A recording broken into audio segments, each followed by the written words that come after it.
దాహం. ఒక వివాహంలో విందు భోజనానికి వేలాది మంది అతిథులు వచ్చారు. జిహ్వకో రుచి ఉంటుంది కదా. ఎన్నో రకాల భక్ష్యాలు, మిఠాయిలు, లడ్లు, జాంగ్రీలు, జిలేబీలు, కజ్జికాయలు, బూందీ, పులిహోర, గారెలు, వడలు, ఆవడలు, అబ్బో ఎన్నో ఎన్నో చేశారు.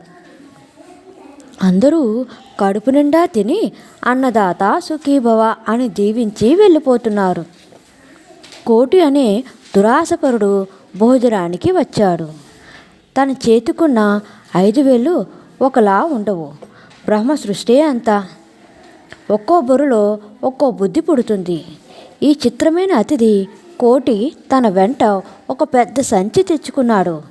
పిల్లి కళ్ళు మూసుకొని పాలు తాగుతూ లోకంలో ఎవరూ తనని చూడట్లేదు అనుకున్నట్లు ఇంకా వేయండి, ఇంకా వడ్డించండి అని విస్తట్లో వేసిన మిఠాయిలన్నిటినీ సంచిలోకి మెల్లగా తోస్తున్నాడు. దాదాపు సంచి నిండింది. అందరూ భోజనాలు ముగించాక చేతులు కడుక్కుందామని వెళ్ళాక రహస్యంగా ఆ మిఠాయిల సంచిని గోడవారగా పెట్టి చెయ్యి కడుక్కుందామని వెళ్ళాడు కోటి. ఇదంతా చాకులాంటి చురుకైన సూర్యం చూశాడు. కోటి చేతులు కడుక్కొని వెనక్కి వచ్చే సమయానికి బిందె పక్కన పెట్టుకుని గ్లాసుతో నీటిని మిఠాయిల సంచిలో పోస్తున్నాడు.